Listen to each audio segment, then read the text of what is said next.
Hey guys, this is Melvin, your wingman here. Just want to thank you, first of all, for tuning back in for part 2 of Kimberly's story. We'll be picking up where we left off, talking about our move to Dallas, and we'll wrap it up from there. Hope you enjoy. Thanks.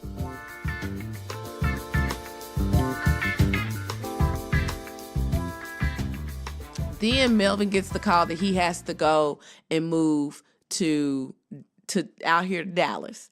And we had already been planning this prior to, and I could not move with Melvin because I was in my last semester of my master's program and I was heavy in. I had a whole lot of clinical hours I had to finish up.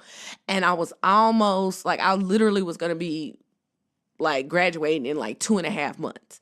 And so I had to finish that up. So we were decided he was going to go ahead and move, get the apartment ready. I moved in with one of my best friends and I finished up my program. Meanwhile, I continued to go to the church. Melvin connected with our sister church here in Dallas. So the cool thing is I'm getting ready to move to Dallas. I don't know anybody out here except my buddy Kyle, who told me about the job out here. And Birch, before I leave, he's like, you know what? Sarah lives out there. And who Sarah is when we were in college, Birch dated Sarah and I dated her best friend and roommate. So me and Birch were best friends and we dated best friends. So he says, I'm going to get you her number and you can hook up with her out there. And so I'm like, well, wow, man, that's pretty cool. That's ironic. So yeah. I head out and I'm by myself and I'll let you go first. So we're both going to sister churches, same church family, but different areas. Oh, well, no, let me go then. Okay. So, yeah, I go out there to a park service and she goes to another region, but I go to a park service, meet her, and it is, again, just like old friends. Me and her were super close in college, and it just seemed like everything was falling into place. You can kind of see how God, even when you try to ruin everything, God is really working on the other side. Yeah. And Kimberly is by herself still going to church in Knoxville. And how's it going for you there? So it was going good. The thing, when I started going, like, it was convenient. You know what I'm saying? Like, I'll be honest. Initially, it was convenient because it was at 4:00 in the evening. I could sleep in, I could do whatever I wanted to do, and then go. The service was not long, and talk, chit chat a little bit, and then I go on about my business. Well, there in the church is a sister who is a family nurse practitioner. So immediately me and her hit it off because I'm in MP school, FNP school. And so we're talking and, that is a link for us. And we're talking and she would like always come up to me and she would always like, check in with me, how's school going? And, we would talk about this. She would ask how Melvin was doing. Now she is married to one of Melvin's friends, old friends as well. And her sister led with Melvin at one point in time. So it's like, as you can see, they really were like one big family. You know what I'm saying? So as a side note, they moved here. They're both Indian and they moved here right before I joined the church. And all three of us went to community college together and I drove. So I would come and pick them up and, take them to school, take them back home, and then take them to church a lot of times. And I just drive them around, I'd give them rides places. And so over time, we were super close. And they would, a lot of their American English, they spoke English, but their American slang and stuff like that they learned was from me, which had him, speaking like a country black dude. It was hilarious. But anyway, go ahead. So anyways, I come home to my, where I was staying, and I'm talking back and forth to Melvin, of course, every day. And one of the things that impacted me was that, for one, everybody in this church had a Bible. I was not used to that because I would go to church and people did not bring Bibles other than the older members, like the motherboard, the deacons, the trustees. Older people would bring Bibles, but everybody had their Bible, and there were no Bibles. You know, most time you go to church, they got the hymnals and the Bibles in the back of the pews. No, everybody was bringing in their own Bible, from people who were teenagers to like preteens to adults that were my age to people who were older. Everybody had a Bible. And when they would say, turn to whatever passage, everybody would turn to that passage. Like nobody was looking at the table of contents. And I'm sitting over here thumbing through like, whoa. Y'all about to start reading? I ain't there yet. And I was so embarrassed because at this point I started sitting with people because I've been, making little relationships and stuff like that. And so that impacted me. But then as we went on different people were getting up. They were looking for an evangelist. So different people were coming and different people were like preaching. And I started having questions. So I would kind of write my questions down. And then when I would get on the phone with Melvin would say, I would ask him and he would say, well, why don't you ask one of the sisters there? Because I think they could probably explain it to you a lot better. And I was like, no. Like, I know you can explain this to me. Why don't you explain it to me, Melvin? And then he was like, because I feel like they would be able to, explain this a lot better to you in a way that a woman, would look at it and view it. And it wouldn't hurt for you to like form some relationships with some of the girls.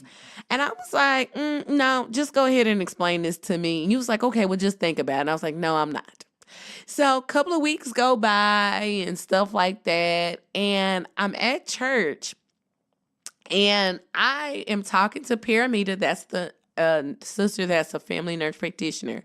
And I just blurt out with her, do you want to sit down and like talk about some scriptures with me? Because like I have some questions and I need some answers. And her mouth flung open and she was like, yeah, of course. So we go to an Applebee's and we eat and we go over some scripture. And from there, I start my journey of like digging into the Bible for myself. And at this point, Melvin, where are you at that point? So at this point, I am going to church here and just starting to build relationships. The first people I kind of meet when I came down here were Gerard and John Jackson. G Money. So Sarah introduced me to John, G Money, and Charles Faminu. Mm-hmm. I think Charles was one, and then maybe Damon. I can't remember. Okay. But, I start to meet all these different people, basically. Mm-hmm. I meet Jesse Hurd, I'm pretty sure, and Shelia and Don. No, I meet Shelia first. And I remember you telling me about shit. Yeah, so I come up, this part is funny. So I come up and Shelia is from South Carolina, and she's like, hey, it's a cookout. So everybody has food at different places. And I'm just kind of meandering around, meeting people. Sarah's like taking me around because, again, she doesn't go to church in this area. She just came out here to introduce me to people in my area. And Shelia comes up and she's like, hey, have you eaten? I'm like, no, ma'am. No, ma'am. I'm not. And I don't even know if I said ma'am because I think that this person is my age or younger. Well, come on over here and get something to eat. Eat this, get and making me a plate. No. And I'm like, man, why is this lady talking to me like that? What is going on? She's talking to me like she's like my mom or something. Like she's my mom's age. Like she's, you know how your mom would react versus how somebody your age or younger would react to you. And come to find out, this lady is like your mama age. Yeah. She just retired. Well, no, she didn't retire, but she I think she may be 60. Yeah, 60. Yes, I Some, think I they're don't in their know. 60s. I'm telling you, and I am not even lying, man. I thought this lady was my age or younger.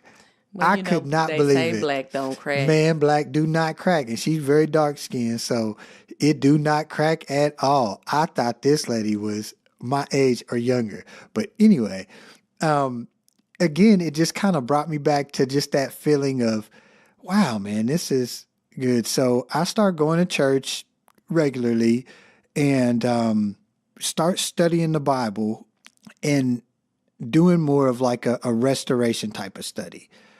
To To restore you back to the right, body of Christ. right, and really the whole idea behind it is find out what were the things that were roadblocks for you. You know what I mean? What led to that, and to make sure that you deal with those things and you can repent and you can change and be better and set you up for victory basically, but really getting you, it's almost like going to counseling. Like, let's talk about the things that you went through and what brought you to this. And I'm really kind of addressing it almost in like a pretty prideful way, because I'm still thinking about where I came from. You know what I mean? I'm like, Mm-hmm. man, I'll study the Bible with a million people, man. This ain't nothing new, Mm-hmm. Mm-hmm. And that's kind of how I'm approaching it, honestly, is, this is nothing new. I'm not, it's not anything. Let's study this and let's get to it and let's go head on. Let's keep it moving. And I think about this time you come up. Yeah. Because I only had like a couple of studies with Paramita.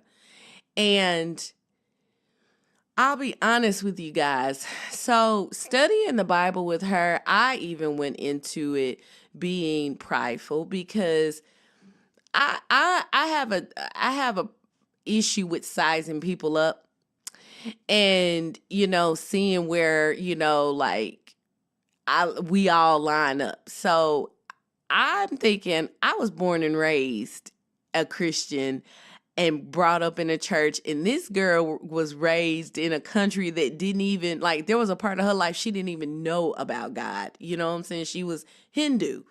And so what can she honestly tell me about something that I've known since a tot? That was my, as prideful as that view is, that was the honest truth, okay? But God was like, but wait. So she started studying with me. And when we reference studying the Bible, this is not like a sermon or a preaching things. This is literally someone like, hey, let's look at this verse. And you're literally looking at foundational scriptures that every believer should know. You know what I'm saying? We talk about, what the Bible is, who God is, what this means, like what discipleship is, how you should be living your life, what sin is in your life. These are foundational things, the cross. All of these things are things that you need as any believer. We should all be united on. You know what I'm saying? These beliefs. So as she is like, we're looking at different passages that reflect these things, it is very clear to me that I don't know nothing. Okay? I've literally been in church all my life and I know nothing. And I tell this example a lot because I feel like there's a lot of people out there that's just like me, that's in this same boat that I was in. She went over a passage in Matthew and that the Great Commission. Jesus has been crucified. He is talking to the disciples, and then he ascends to heaven. Then the very next scripture she shares with me is in Mark, and Jesus is calling his first disciples. And I stop her and I say, whoa, whoa, whoa, whoa, whoa, whoa, whoa. How is he calling the first disciples? He just died and went up to heaven. And she had to explain to me, this is not a storybook. Matthew, Mark, Luke, and John are accounts of Jesus' life. They're not in order. And this is Matthew's account. This is Mark's account. So we're basically starting the story all over again. It's like you're sitting in a room with 4 different people and they're giving you their view of one person's life. They're telling you what they witnessed. And I didn't know that. And inside, I was embarrassed. I did not know that apostles were different. Like, I thought that disciples, when she kept using the word disciple, I was thinking apostles. I did not know that there is a distinction between apostles and disciples. Like, yes, the apostles were disciples because they were followers of Christ, but everybody ain't no apostle. You know what I'm saying? That there were a select few that were apostles. So I didn't even know this. And so that intrigued me to say, if I don't know this something that seems very small, what else do I not know? So right there, I was hooked. I was like, I need to know. I need to know what I don't know. And I don't feel comfortable not knowing. Like, if I don't know something this small, then I really don't know nothing about nothing. Like, my whole life felt like, what have I been doing?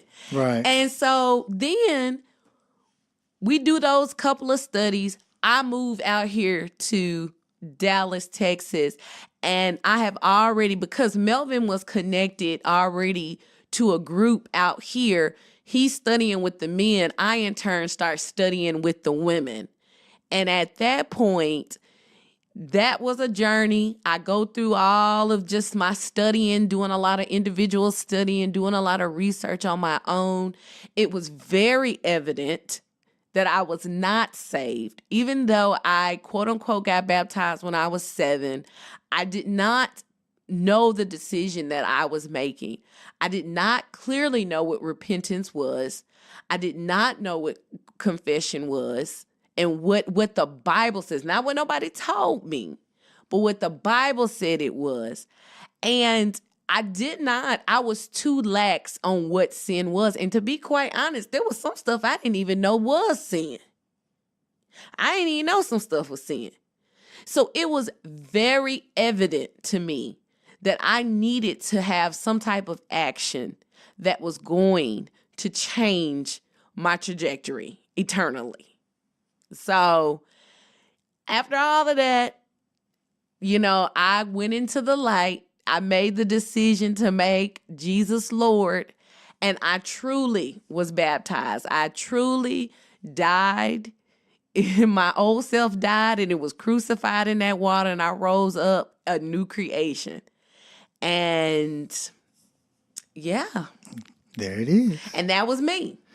And during this time, I had, again, like I said, I'd started going into this as a restoration, and I was studying the Bible with, I remember it was a study with Charles and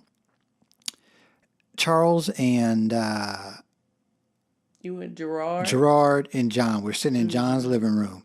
I'm not a crier at all. No, And he's not, guys. we're sitting there talking, and they start asking me about different things, and Charles keeps on saying, like, what is it that you are holding back? What is it? And I'm like, listen, I'm telling you the truth here.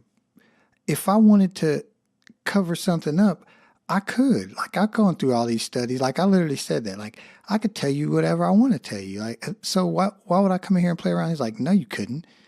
You said that, it was something that I said. And I was like, no, I didn't mean that. He's like, yes, you did, or else you wouldn't have said it. Like, the spirit groans from within. You can't come in here and it's all gonna come out. Wow. And go ahead, Charles. yeah, and I still kind of had a contentious demeanor, and I forget what we were talking about, and I just start going into it, right? And I start talking about being angry. and things I never even thought about, like being angry about different things and situations. And I start crying. And I'm like, what? Like, and I couldn't even understand why. And it's just like that. I just really started digging in more, right? And this was different than the first time I studied the Bible. There wasn't no like boom, bam, bing, bow type of feelings, but I just know that my heart just changed, and it still felt weird, but I came home and I started studying the Bible, and I start like just praying and digging in, and I don't know what it was, man, but I started looking at like my conversion and like what it means to be saved, and thinking about my pride and what I kind of, because I felt good about that part of my life. Like I was effective. I really helped change a lot of people's lives, and I had a very high opinion of myself, of that version of myself. And I went back and I thought, I was like, what if I was never saved? Like, what if it wasn't really in my heart? What if I really didn't do it? What if and I start going down this whole path of that. And it led me to, when we got back together, because that was the challenge. He said, go think over your initial conversion.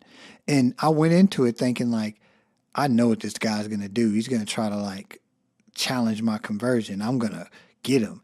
But the more I read, the more I prayed, the more I thought about it, I was just like, I don't know, man. And I went in there, and before he could even say anything, he just asked me, tell him how I was feeling. And I went through some things, and I just was like, man, I was praying, and man, I don't know. I may need to get baptized. I may not have given, it may not have been right. And we go through all that, and fast forward, I do end up getting baptized. Now, in retrospect, I don't necessarily believe that. But what I do believe is that I had to tear down those walls of what I thought about myself and how I felt. You know what I mean? I needed to break down, really understand that no matter what I was doing on the outside, it was all about and I had to go back and find out, and that was life-changing. I had to go back and look at the Melvin back then, who was very zealous, who was very passionate, but who was very prideful. And I had to go back and start to parse out, like, what were the things that I was dealing with? Where was my heart at when I was doing these different things? Was I really pleased with that person? And it wasn't to throw away all of that God, because at the end of the day, it had nothing to do with me. That was God did that in my life.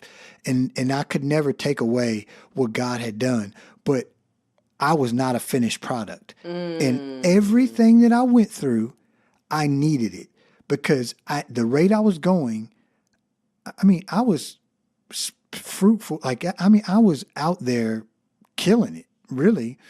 And I was so caught up in how people respected me and thought about me, and the things that I wasn't getting, and how people were doing me wrong, and this, that, and the third, that it had all become about me, and it had all become more about me being a leader and everything else, and instead of what it was at the beginning. Wow. Like me being grateful that God had rescued me from this life of despair, and just being okay with that. Like, hey, look where I'm at. I'm alive right now. I'm alive. Yeah. I'm not intoxicated. Like, I'm clear-minded. Like, that was enough, man. I was so joyous, but I had gotten to a point that I had begun to be more involved in the corporate structure of things than just the basic relationship with God. That's good. And it was refreshing, because it really showed me I'm only one step away from falling off the map, man. Yeah. So I got to make sure that I'm clinging, and I got to be careful on my relationships with people. It made me be a lot more introspective when I'm dealing with other people now. I still am super judgmental naturally, but I am more. I've been able to navigate those things a lot better now, and so at the end of the day, it really just showed me how amazing God is and how thorough God is, Yeah. even when it comes to your and I's relationship. Yeah. I was just thinking about that because like for years, honestly, guys, like you hear Melvin's story and it's like it's so extreme to me. Like it's like a movie. You know what I'm saying? It's like it's full of action. He had this life of sin and then he was snatched, and I'm just kind of like, "Oh, I was a good girl that was kind of bad, but then I decided to make a very great decision and give Christ my life." But it wasn't until probably about a couple of years ago as we were kind of just talking we were just talking through it. Yeah. Like I think you might have said, like, what if I really did, like, what if I really did, like, go about courting you the way that God wanted me to court you, And we just started talking about it. And through that, I realized that, like, our story is important. The way that it happened was supposed to happen that way. And because here's the thing, if you think about it, take anybody who was going to church, sold out for God, and then they decided, I'm not going to church anymore.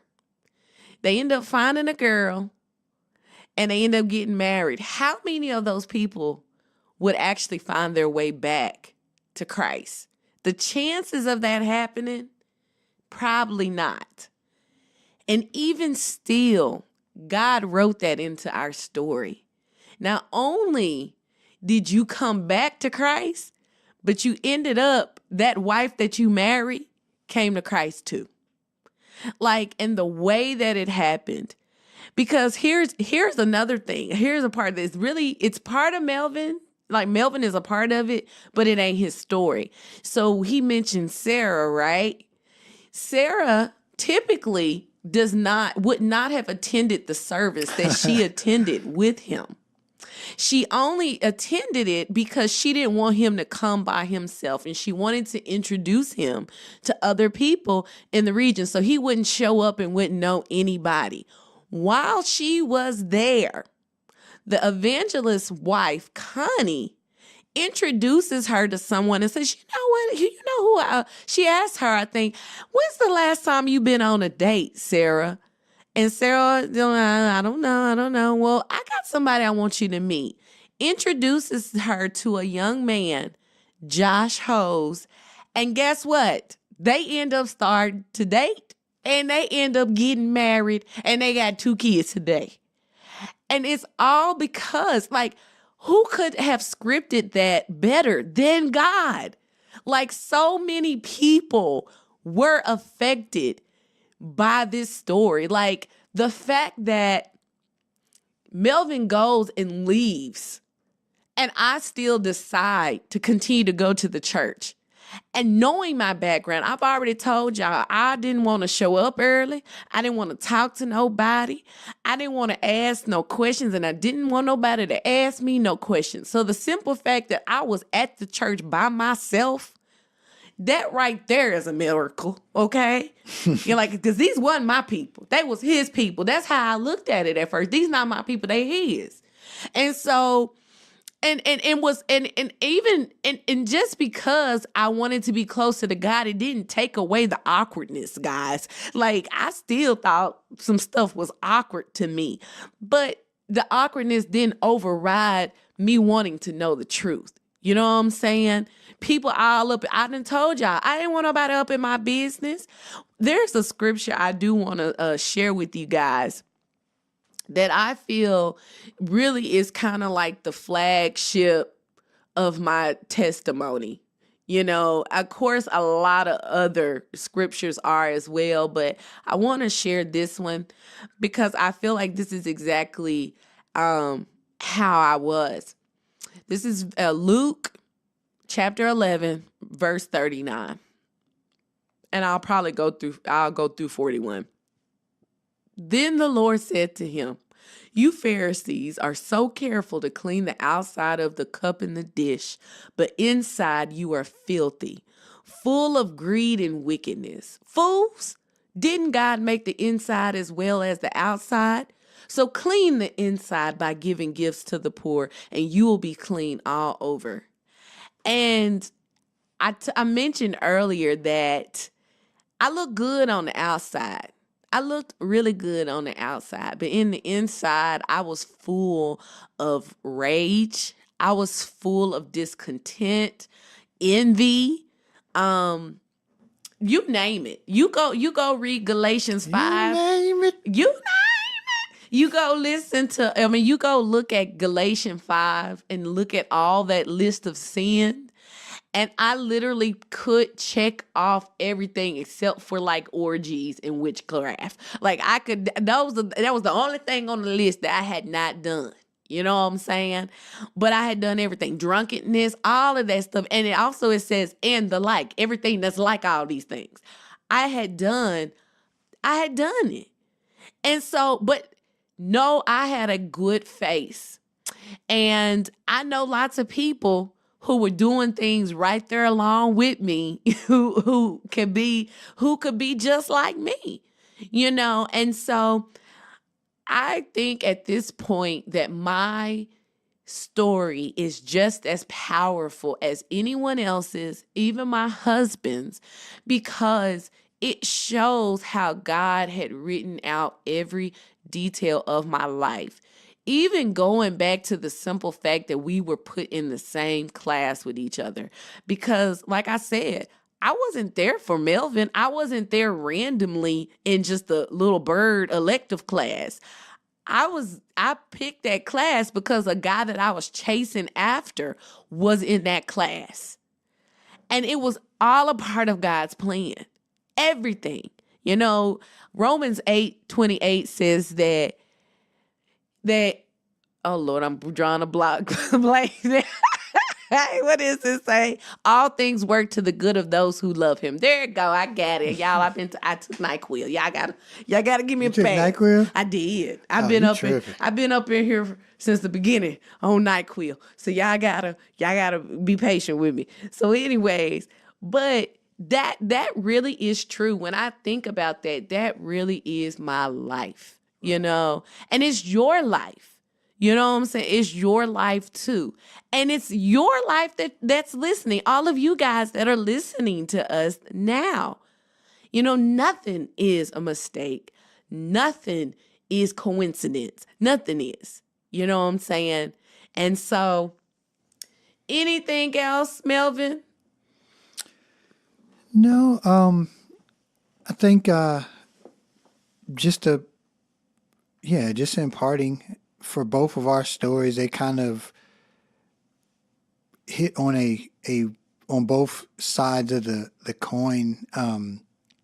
And I think we'll have another one where we talk about just our marriage, because at the end of the day, our marriage was revolutionized. We went from being two separate people and loving and really loving one another. Yeah. Very selfishly. Good one. Good point. Loving each other very selfishly, loving because it was good for us. To being able to together find out like what real love is. Wow. Yeah. That's and right. Be able to go down this road of understand. It's a hard road, because really what you see every day is how much my love falls short of what it's supposed to be for Kimberly. And I mean, that's really what every day is, because I'm comparing it to what God demonstrates as this is what love is. But the cool thing is now I have a wife who, Like, we're fighting this thing together. We're fighting to be more and more like Jesus every day. And more days than not, I am way off. But I get this person to go through this together with, and we'll talk about that more. But if there's anything I would like people to take away from this, anybody who's listening on both sides, just like what Kimberly said, is people who can relate. And for me, in this phase of my story, just understand that God is never through. Yeah. You're never to a point to where you have made it. And that's not to have a negative outlook in it, but that's to say that God is always working, and he's putting things in your life, good times, bad times, the lowest of the lows. All of these things are happening to shape you and get you more and more, give you a better chance at making it to heaven, and giving you a better life here on earth. A life that's more full, not just, when I say a better life, I don't just mean tangible things. I'm saying a more full life. And that's it. Yes, guys. So that's us. The good, the bad, and the ugly. And we definitely appreciate you all going on this journey with us. I know we got wordy on this. And, we didn't really want it to be very scripted. We wanted it to be kind of conversational between us. That's just how we do on this podcast. But, we did want to get our stories out to you guys. We wanted y'all to see who's talking to y'all, like who's behind the mics. You know what I'm saying? And that we're not, by man's standard, we're not qualified, but by God's, we are. And we're just your everyday people. We're just like you all. And we're trying to figure it out too. That's the only decision that we have made, is that we're trying every single day to cling to God. And we felt like it was very important to let you guys know who we are. Like, we're not up here, no pastors, no evangelists, no nothing. We're everyday people. And so we thank y'all for going on this ride with us.